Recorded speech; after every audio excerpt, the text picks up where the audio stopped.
레위기 11장 20절에서 23절. 우리 한 목소리로 같이 읽겠습니다.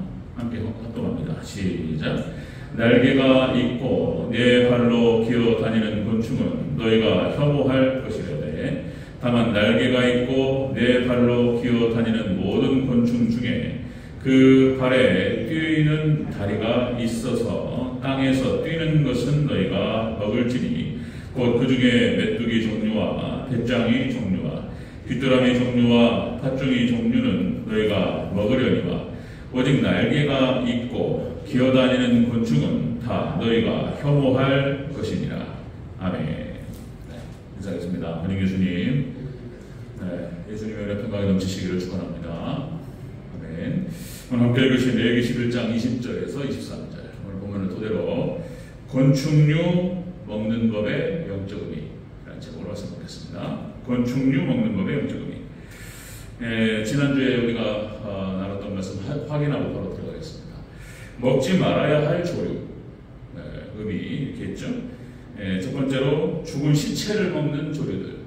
전쟁이 났거나 시신, 뭐 동물의 시신이든 사람의 시신이든 이렇게 시신이 있을 때 독수리라든지 까마귀라든지 시신을 먹는 조류들, 아주 이런 것들은 하나님께서 부정하다, 혐오하라 이렇게 하시면서 먹지 말라 이런 말씀하셨어요. 이것을 이제 의미하는 것은 죽은 시체를 먹는 조류라. 이것은 예수님의 생명이 없는 죽음의 삶을 의미한다. 그래서 예수님 생명 없는 죽음의 삶과 연합되지 마라. 이런 말씀을 뜻한다. 이런 말씀 드렸고요. 그리고 먹지 말아야 될 이 조류는 어두움을 뜻한다. 세상의 어두운 세상을 의미하고 그리고 황폐한 세상을 의미한다. 이런 말씀 드렸어요. 그래서 세상과 연합되지 말아야 할 것을 이렇게 하나님께서 말씀하셨다. 비유로, 상징으로, 모형으로 말씀하셨다. 자, 그래서 우리가 주일에도 계속적으로 또 여러 번에서 계속 반복하고 늘 항상 우리가 염두에 둬야 되는 것은 세상성이라고 하는 것. 세상성 떠나 우리가 경계하고 우리의 마음을 이런 세상에게 빼앗기지 않도록 늘 경계해야 될 줄로 믿습니다. 세상성. 혹시나 하나님보다 예수님보다 성령님보다 하나님을 섬기는 것보다 혹시나 세상을 더 좋아하는 것은 아닌가. 세상이 주는 어떤 물질과 어떤 좋은 것들이 많죠. 그런 것들을 더 사모하는 건 아닌가. 그것을 더 앞세우는 건 아닌가. 우리가 경계해야 될 것이다. 자, 오늘은 새에 이어서 조류에 이어서 곤충이 되겠습니다. 곤충은 먹을 수 없는 곤충 그리고 먹어도 되는 곤충 이렇게 둘로 나뉩니다. 오늘 본문은 그래서 2대지로 이렇게 정리해야 되겠습니다. 3대지가 안 나와요. 오늘 본문은 안 나오는데 본문에서 3대지를 얘기하지 않는데 3대지 적는 것도 이상하고 그래서 2대지로 딱 끊어서 오늘 함께 말씀을 나누도록 하겠습니다. 이 역시 먹어라 이런 말씀이 섞여 있단 말이에요. 이것도 연합의 문제입니다. 예수님 얘기고요. 연합의 문제입니다. 같이 한번 살펴보겠습니다. 곤충류 먹는 법의 영적 의미. 첫 번째, 자, 날개가 있고 네 발로 기어 다니는 곤충은 먹지 마라. 혐오하라. 자, 날개가 있는데 네 발로 기어 다닌다는 거예요. 이거는 혐오하다는 거예요. 자, 20절을 다시 한번 읽겠습니다. 20절 시작. 날개가 있고 네 발로 기어 다니는 곤충은 너희가 혐오할 것이로되. 아멘. 날개가 있는데 하나님께서 날으라고 주신 그 날개가 있는데 날지는 못하고 기어다닌단 말이에요. 이것은 무엇을 의미하냐면 믿음의 백성, 그러니까 성령 받은 백성이 기어다니는 걸 의미하는 거예요. 날 수 있는 하나님께서 성령님의 날개를 붙여주셨는데 그런 능력을 허락하셨는데 믿음을 주셨는데 하나님 백성 삼으셨는데 기어다니는 거예요. 자, 이것은 성령을 받고도 예수님을 쫓지 않는 모습을 의미하는 것입니다. 성령 받고도 믿음을 주셨음에도 불구하고 예수님을 따르지 않고 말씀에 순종하지 않는 그런 모습, 무능력한 모습을 말하는 것이고, 자, 그것을 의미하는 것이고 이것을 혐오하라 이런 말씀을 하시는 겁니다. 자, 여기서 혐오라고 하는 것은 자, 지난 시간에도 계속적으로 말씀드렸죠. 혐오. 그러니까 이제 쉐케츠라고 해서 이것이 이제 원어 뜻이 우상이라는 뜻을 갖고 있고요.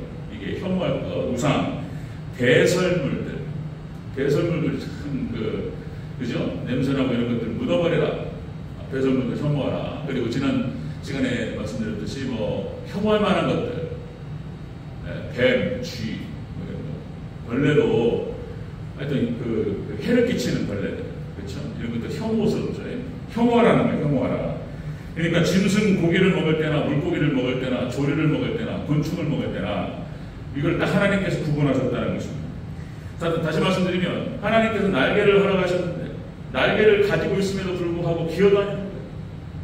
이것은 무엇을 의미하냐면 디모데후서 3장 5절, 디모데후서 3장 5절, 경건의 모양은 있는데 경건의 능력이 없는 거예요.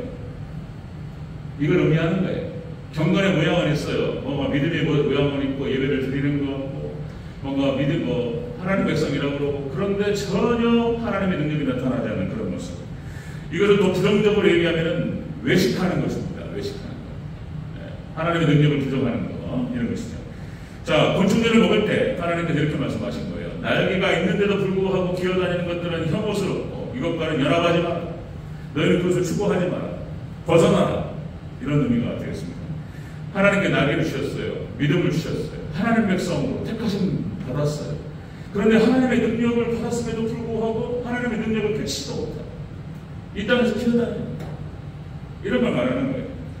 자, 여러분들 야곱의 12아들 12지파, 우리가 이제 창세기 보면은 그들의 삶의 모습이 적나라하게 드러납니다. 별로 바람직하지 않고 추천할 수가 없는 그런 삶의 모습들. 12아들 모습이 다 그래요. 요셉 빼고 베냐민은 특별히 나타나지 않고. 그러니까 큰아들 루벤, 서모 비라를 강간하고, 세상에 아버지 쪽이잖아요. 이게 상상도 할 수 없는, 입에 담기도 부끄러운 얘기란 말이에요. 어떻게 아브라함의 자손, 그죠? 이삭, 증조 할아버지가 아브라함이고 할아버지가 이삭이고 아버지가 야곱인데 그 자손 루벤, 장자가 어떻게 이런 행동을 할 수 있냔 말이에요. 지금 이게 이런 모습을 말하는 거예요. 택함받은 백성이고 아브라함의 자손임에도 불구하고 말에도 담기 힘든, 입에도 담기 힘든 그런 모습들, 그런 생명 모습이 나타난다. 루벤, 시몬, 레위 다 장자에서 아웃됩니다. 시몬과 레위, 창세기 34장 세겜에서 전혀 시키지도 않은 일을 한다. 그런 어떤 이해는 해요. 인간적으로 이해는 한단 말이에요. 자기 친동생 디나가 강간을 당하고 죽여버린단 말이에요. 그래가지고 약속도 깨고 계약도 깨고 저녁에 들어가가지고 할례받고 그냥 3일째 되는 날에 싹 죽여버려요. 이 사건으로 인해서 하나님께서 지키지 아니하셨더라면 야곱의 일족이 전멸당할 수 있는 그런 위기를 초래했다. 시몬과 레위는 장자에서 제외됩니다. 그뿐만 아니라 요셉의 배다른 형들의 모습을 한번 보세요. 요셉을 미워했어요. 어떻게 아브라함의 자손, 야곱의 아들들 중에서 이런 아들들이 나오냔 말이에요. 요셉을 미워하고 시기하고 질투해가지고 죽이고 싶어서 어쩔 줄을 모르고 죽여버리죠. 어떻게 하나님 백성으로서 하나님께서 믿음을 심어주셨고 12지파예요. 12지파 지금. 나중에 이들이 하나님께 다 회개하고 용서하고 또 하나님께 나아가고 하나님께 또 12지파를 세우시고 이들을 통해서 또 가나안 땅을 정복하게 하시고 또 다 분배하시고 다 하시지만 그들의 삶의 모습이 이런 모습이었다. 어떻게 이럴 수 있는가? 자, 여러분은 출애굽한 이스라엘 백성들 1세대의 모습이 그렇죠. 믿음 없는 이스라엘 백성. 가나안 땅 들어가지 못했어요. 하나님께서 허락하지 않으셨습니다. 그런 모습, 믿음이 없어가지고 끊임없이 믿어 오는 모습을 드러내고 하나님의 특함받은 백성, 믿음이 있다고 하면서 여러분 기본적으로 이렇게 생각하셔야 돼요. 믿음이라고 하는 것은 여러분들 성령님의 선물인 줄로 믿습니다. 아멘. 선물로 주셨고 믿음이 있다라고 하는 것은 내 안에 성령 계시는 걸 말하는 거예요. 근데 성령을 받고도 기어다녀요. 이 땅에서 무능력한 삶을 살아간단 말이에요. 대체 왜 그랬을까? 사사기 시대, 열왕기 시대, 역대기 시대 그 소수 엘리야와 남은 자 7,000명을 제외하고는 무상숭배하고 철저하게 영적인 싸움에서 패배하는 그런 삶을 살아가는 것입니다. 신약 성경에 와도 마찬가지입니다. 신약 성경 신약 유대인도 마찬가지지만 사도 바울이 고린도 교회를 향해서 책망하는 장면이 나와요. 고린도 교회를 개척해서 교회를 세워놨더니 이제 믿음의 백성들이 모여가지고 교회를 이뤘단 말이에요. 그런데 고린도 교회는 문제가 많은 교회였어요. 책망할 수밖에 없는 거예요. 자, 사도 바울이 책망하는 것이지만 사실상 예수님께서 책망하는 거예요. 고린도 교회 얼마나 문제가 많았는가. 그래서 고린도전 3장 12절 사도 바울이 이렇게 말합니다. 내가 너희를 저주로 먹이고 밥으로 아니하였노니 이는 너희가 감당하지 못하였으며 지금도 못하리라. 예수님을 영접하고 성령께서 임하셨는데 전혀 그리스도인의 삶의 모습이 안 나타나고 교회가 엉망진창이 돼가지고 고린도 교회 당파, 파당이 있어가지고 뭐 분파가 있어가지고 나는 게바파, 나는 베드로파, 나는 바울파, 나는 아볼로파.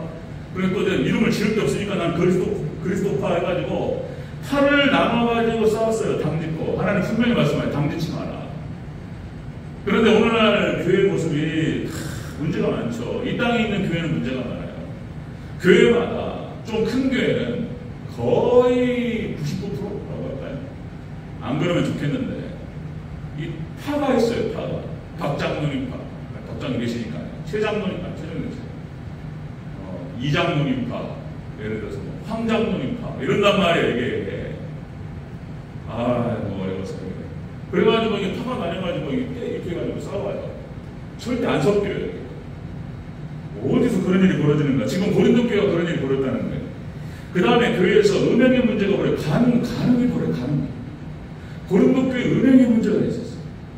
이건 교회가 아니에요. 보니까 고린도 교회 이거 제대로만 짚으면은 야 이거 교회라고 말할 수 있을까? 주의 성만찬 포도주로 싸겠더니 다 마셔버려 그냥 마셔버리고. 예수님의 살갑기 그런 거 없어요. 그런 경건한 거 없어요. 아따 맛있다 해가지고 성만찬 하기 위해서 포도주를 잘 담가놓고 거룩하고 신성하게 다루면서 그렇게 다뤄야 될 것들을 마셔버려 그냥 취해가지고. 이게 지금 고린도 교회 모습이었습니다. 은사를 자랑하고 조금 있는 은사를 자랑하고 싸우고 온갖 문제들로 이 모든 것이 다 육체의 정욕 때문이었다. 그러니까 영적인 싸움을 통해서 특별히 기도와 말씀인 거예요. 기도와 말씀. 기도의 불이 꺼지는 순간 죄가 들어오잖아요. 그 육체의 정욕이 살아나요. 육체의 정욕이 사로잡혀가지고 당파를 짓고 교회 안에서 음란의 문제들이 발생하기 시작하고 막 싸우고 인간적인 것들 자랑하고 이게 고린도 교회예요. 그러니까 하나님께서 예수님께서 사도 바울을 통해 책망하셨어요. 책망. 자, 날개를 주셨어요. 하나님께서 성령을 주시고 믿음을 주셨음에도 불구하고 하나님의 능력 가운데 경건의 능력이 드러나지 않고 완전히 영적인 전투에서 패배하고 있는 그런 모습이 바로 고린도 교회였고 구약의 이스라엘의 역사였습니다. 패배하니까 비참해져요. 다시 말씀드리면 삼손처럼 하나님이 주신 모든 능력들을 다 잃어버리고 머리털 깎이고 손을 뽑히고 영적인 시각들은 다 잃어버리고 그리고 짐승처럼 돼버려요. 짐승처럼. 삼손 아주 그냥 상징적인 인물이죠. 초보적인 신앙에서 벗어나지 못해요. 이런 모습. 이거를 혐오하라 이렇게 말씀하시는 걸 본문을 통해서 이 곤충을 먹는 법을 통해서 하나님께서 하시는 말씀이 그런 뜻이다. 날개가 있는데 날개를 주셨는데 여전히 기어다니는 거예요. 이거를 혐오하고 여기서 벗어나요. 이것과 연합하지 마라 이렇게 말씀하시는 거예요. 자, 두 번째 그렇습니다. 두 번째 곤충을 먹는 법의 영적 의미 두 번째. 자, 날개가 있고 네 발로 기어다니는 것인데 뛰는 게 있다는 게 뛰는 게. 자, 이 뛰는 것을 먹으라는 거예요. 하나님께서. 자, 21절을 보겠습니다. 자, 21절, 22절 보겠습니다. 시작. 다만 날개가 있고 네 발로 기어다니는 모든 곤충 중에 그 발에 뛰는 다리가 있어서 땅에서 뛰는 것은 너희가 먹을지니 곧 그 중에 메뚜기 종류와 배짱이 종류와 귀뚜라미 종류와 팥종이 종류와 종류는 너희가 먹으려니와. 아멘. 이건 먹으라는 거예요. 날개를 주셨는데 기기도 해요. 그러나 뛰기도 하는 거예요. 이건 먹으라는 거예요. 메뚜기 먹죠에. 메뚜기는 저는 한 번도 안 먹어봤는데 먹는 건 봤는데 아유 못 먹겠더라고요. 메뚜기를 세상에 잡아가지고 다리를 잡아서 집어넣어가지고 먹더라고요. 살아있는 놈들. 그냥 본 적 있는데 시골에서 살아서 괜찮다고 그러니까 모르겠어요. 메뚜기 귀뚜라미도 식용 귀뚜라미가 있다는 거예요. 식용 귀뚜라미가. 그 뭐예요? 근데 저기 뭐야 새우를 한번 경험이 있었죠. 이게 세운가 자세히 봤더니 귀뚜라미네. 네 하고 기절을. 식용 귀뚜라미가 있다는 거예요. 이제 앞으로 여러분들 지금 소고기, 돼지고기 전 세계적인 문제입니다. 전 세계적으로 이런 그 가축을 사용해서 사육을 하죠. 그래서 이제 그 고기를 먹는 건데 워낙 지금 고기들을 많이 먹으니까 육식이죠. 우리나라도 잘 살다 보니까 이제 벌써 4만 불이 넘어갔어요. GDP 4만 불이 넘어가고 그러다 보니까 다 우리나라가 이제 차를 끌고 다니고 외식도 많이 하고 그죠? 뭐 밥을 잘 안 먹어요. 쌀을 잘 안 먹어요. 지금은 빵 먹고 고기 많이 먹고 뭐 먹을 것도 다양하고 먹을 게 없으면은 치킨 시켜 먹고 피자 시켜 먹고 이런단 말이에요. 이제 고기를 많이 먹다 보니까 온실가스가 배출이 너무 많다. 가축, 소, 돼지 이 분뇨들을 처리할 수가 없어요. 근데 이것들이 발생하는 온실가스 때문에 지금 지구 온난화의 주된 주 원인 중에 하나가 그 소, 돼지, 짐승, 가축 사육의 이 분뇨들이요. 그럼 어떻게 해야 되느냐? 앞으로는 그래서 곤충을 먹자는 그런 학자들이 또 있습니다. 여러분 들어보셨나 모르겠습니다. 곤충 먹는 거 이런 거 이제 뭐 메뚜기 이런 거 배짱이 이런 것들을 귀뚜라미 같은 것도 심지어는 이 바퀴벌레 이것도 잘 사육을 한다는 거예요. 나한테 이거 어떻게 될지. 근데 너무나 먹기는 이제 혐오스러우니까 이걸 가공시켜가지고 그리고 갈아버려요. 그 미꾸라지 갈듯이 추어탕으로 먹잖아요. 갈아버리면 모르잖아요.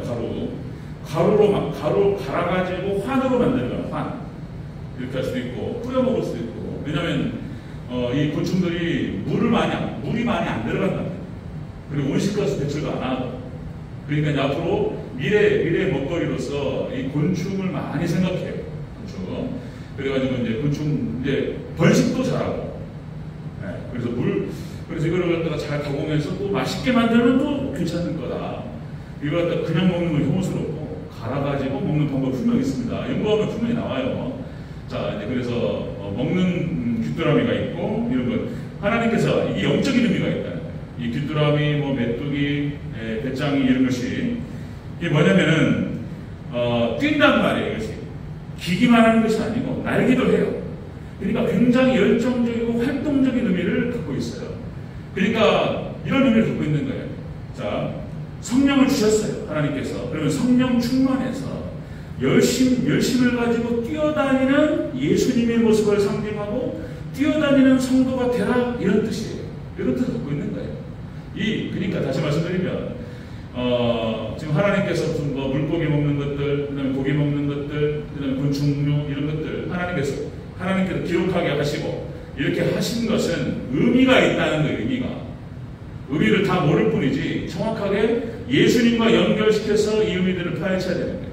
그러니까 이 곤충류도 마찬가지로 예수님께서 열심을 다해서 공생의 기간 동안에 사역하셨던 것처럼 우리 성도들, 우리 교회도 우리 성도도 그렇게 충성스럽게 열심을 다해서 주님을 섬길 것을 말씀하십니다. 이건 먹으라라고 하는 것은 이것과 연합하라 이런 뜻이 되겠습니다. 자, 예수님께서 여러분들 공생의 사역 기간 동안에 얼마나 정말 최선을 다해서 자신을 가르셨다고 그랬죠? 가루. 소재가 예수님을 상징한다고 그랬습니다. 가루가 되어서 우리를 섬겨주셨습니다. 마태복음 4장 23절에 이렇게 나오죠. 마태복음 4장 23절. 자, 예수님께서 온 갈릴리에 두루 다니시며 그들의 회당에서 가르치시며 천국 복음을 전파하시며 백성 중에 모든 병과 모든 약한 것을 고치시니. 예수님의 공생의 사역은 말씀을 통해서 가르치는 사역, teaching, preaching, healing, 가르치시고 전파하시고 그리고 고치셨어요. 이 사역을 하셨어요. 자, 그 다음에 누가복음 21장 37절 이렇게 나옵니다. 예수님께서 낮에는 성전에서 가르치시고 낮에는 주로 성전에 가르치시고 주로 돌아다니시면서 전도하시고 고치시고 이 사역을 하셨어요. 그리고 밤에는 나가 감람원이라 하는 산에서 쉬시니 산에 올라가셔서 쉬셨어요. 산에 무슨 오두막을 지었을까? 어쨌든 산으로 올라가셔서 쉼을 얻으셨어요. 그런데 때에 따라서는 예수님께서는 밤에도 일을 하셨어요. 낮에 그렇게 새벽부터죠. 저는 늦게까지 사역을 충실하게 하시고 새벽에 일찍 일어나셔서 기도하셨어요. 예수님의 공생의 3년은 예수님께 공생에 나오시기 전 30년 동안은 충성스럽게 부모를 섬기시고 동생들 가족을 돌봤다가 그리고 공생의 3년 동안에 자신의 모든 육신을 다 갈아서 최선을 다해서 아침과 저녁 새벽에는 기도하셨고 그리고 낮과 밤에는 피곤함을 쉬었지만은 최선을 다해서 우리를 섬기셨습니다. 예수님께서 그렇게 하셨던 것처럼 너희도 그렇게 하라. 이런 말이에요. 이런 말. 하나님께서 날개를 허락하셨고 그렇죠? 기어만 다니지 말고 뛰어라. 뛰는 것들은 너희가 먹어라. 그러니까 이것과 연합되라. 이런 뜻이 되겠습니다. 자, 여러 번 반복해서 말씀을 드렸지만 성경 전체가 모든 교리가 다 그렇게 되어 있습니다. 교리가 여러분들 자 구원론의 핵심 하나님의 절대 주권을 얘기하면서 인간의 책임을 얘기한단 말이에요. 그러니까 하나님의 절대 주권이 100%고 100% 역사하시고 인간의 책임을 100%를 요구하신단 말이에요. 그것이 두 개가 합쳐가지고 100 플러스 100이 200이 되는 게 아니고 100이 된다. 이런 말씀을 드렸어요. 온전한 100이 된다. 이스라엘 백성들이 가나안 땅에 들어가는 것은 예정되었고 하나님께서 진행하시는 거예요. 그래서 그 말도 맞는 거예요. 하나님께서 시작하신 그 구원의 역사를 하나님께서 마무리하신다는 거예요. 근데 이거는 또 반쪽만 얘기하는 거예요. 반쪽만. 그 안에는 인간의 책임을 하나님 물으신다는 거예요. 이스라엘 백성들이 온전한 믿음과 순종으로 가나안 땅에 들어가야 돼요. 온전한 믿음과. 그래서 구체적으로 칼을 들고 싸우는 사람들은 이스라엘 백성들입니다. 하나님 주권 100%, 인간의 책임 100%. 그래서 성경 안에는 끊임없이 많은 그런 권면을 하는 거예요. 맡은 자의 구할 것은 충성. 맡은 자의 구할 것은 충성이라. 그죠? 그리고 너희는 좁은 문으로 들어가라. 좁은 길로 걸어가라. 끊임없는 권면의 말씀이 있단 말이에요. 순종하라. 충성을 다하라. 따르라. 그죠? 그러니까 끊임없이 우리의 책임을 물으세요. 믿어라. 너희는 가만히 있으라. 하나님의 역사하심을 바라보라. 그죠? 끊임없는 우리의 순종과 우리의 책임을 하나님께 말씀하신다는 거예요. 자, 그렇게 해서 우리가 최선을 다해서 이스라엘 백성들이 온전한 믿음과 온전한 순종을 통해서 광야 40년 동안 훈련받은 그 훈련을 통해서 들어가는 것처럼 자, 그렇게 들어가는 것이죠. 자, 여러분들 이스라엘 백성들이 가나안 땅에 들어갈 때 그 원칙이 있어. 원칙. 예, 언약궤를 앞세요. 여리고성 정복할 때 언약궤가 쫙 앞으로 가고 그리고 이제 제사장들이 나팔을 들고 쫙 따라가고 그 뒤로 이스라엘 백성들이 따라가죠. 나팔을 들고 따라가는 것은 설교를 말하는 거예요. 말씀을 선포하는 걸 의미하는 거예요. 그래서 언약궤라고 하는 것은 말씀을 의미하는 것이고 예수님을 의미하는 것이죠. 그래서 우리가 영적인 전쟁을 펼칠 때에 말씀을 앞세우고 예수님의 이름으로 우리가 나아갈 때 우리가 승리를 할 줄로 믿습니다. 아멘. 그걸 상징적으로 보여주는 거예요. 모형으로. 이스라엘 백성들이 가나안 땅 정복할 때 원칙이에요. 모든 정복 32개 도시국가를 갖다가 정복해 나갈 때 쫙 들어갑니다. 언약궤를 앞세우고 쫙 들어가요. 그리고 이스라엘 백성들이 쫙 들어갑니다. 예수님의 이름으로 나간다. 자, 믿음의 길은 그래서 이 영적 전쟁은 쉽지 않습니다. 쉽지 않고 그러나 이렇게 하라는 거예요. 열심을 다해서 싸우라. 뛰어라. 하나님께서 날개를 썼기 때문에 때로는 날고 때로는 뛰고 열심을 다해서 섬기라. 싸우라. 이런 말씀을 하는 거예요. 그래서 이 책임을 다하는 사람들이 많지 않아요. 이게 어려워요. 그러기 이스라엘 백성들은 역시 엘리야와 남은 자 7,000명 소수 제외하고는 다 영적으로 패배해버렸어요. 네? 그런 모습들. 노아 시대도 마찬가지고 노아 시대 노아를 포함한 8명의 가족 외에는 다 실패했습니다. 마지막 때에는 노아의 때와 같으리라. 마지막 종말의 시대 영적으로 승리할 수 있는 백성들이 많지 않을 것이다. 예수님께서 하신 말씀입니다. 그러나 여러분, 자, 종말의 시대 역시 이른비 성령과 늦은비 성령 말씀드렸죠. 우리는 늦은비 성령, 그러니까 성경의 말씀이 그렇게 되어 있어요. 마지막 추수 때에 추수하기 전에 늦은비가 쏟아진다는 거예요. 말꽃이라고 말씀드렸죠. 말꽃이 늦은비가 쏟아지면서 그 늦은비 이스라엘 강수량의 70%가 쏟아져요. 땅이 패여버릴 정도로 비가 와요. 그 비가 온 다음에 모든 쫙 수생해요. 그리고 추수 쫙 하는 거예요. 예수님께서 추수하러 오실 때에 성령님께서 강력하게 오실 것이다 라고 하는 것을 성경적으로 보여주셨어요. 지금은 계속 무너져 내릴 것입니다. 종말의 시대의 현상에 예수님께서 말씀하셨고, 뭐라고 해야 돼요? 계속 무너져요. 돌 하나도 남지 않고 다 무너지리라 말씀하셨어요. 성전이 무너지는 시대예요. 지금 그것이 우리가 보고 있는 거예요. 믿음이 무너지고 성전이 무너져요. 다 무너지는데, 그러나 하나님께서 믿음으로 하나님을 외롭고 고독하게 싸우는 사람들이 있어요. 남은 자 7,000명. 얼마 되지 않아요. 그러나 믿음을 끌고 주님 믿으려고 말씀대로 살려고 노력하고 기도하고 이러는 사람들, 하나님께서 성령을 충만케 하시고 마지막에 승리할 수 있도록 도와주실 줄 믿습니다. 아멘. 성령 이제 충만해 버려요. 그냥. 그러면 사람이 달라져요. 사람이. 베드로가 성령 받기 전 베드로가 성령 받은 후에 베드로의 모습, 초대교회의 모습은 완전히 다른 사람이에요. 완전히 다른 사람이에요. 어떻게 배우지도 않았는데 학문을 한 사람도 아닌데 그렇게 담대하게 지혜롭게 대적들과 싸워서 한 발도 물러서지 않습니다. 마지막 때는 그렇게 이길 것이다. 초대교회 모습이 바로 그랬죠. 초대교회 사도행전 2장 37절 46절. 자, 초대교회 모습. 그들이 사도의 가르침을 받아 서로 교제하며 떡을 떼며 오로지 기도에 힘씁니다. 여러분들 박장로님 말씀하셨지만 자꾸 침체돼요. 날도 추우니까 이게 또 우리 교인들 거의 다가 다 직장 나가서 새벽에 하는 게 얼마나 쉽지 않은지.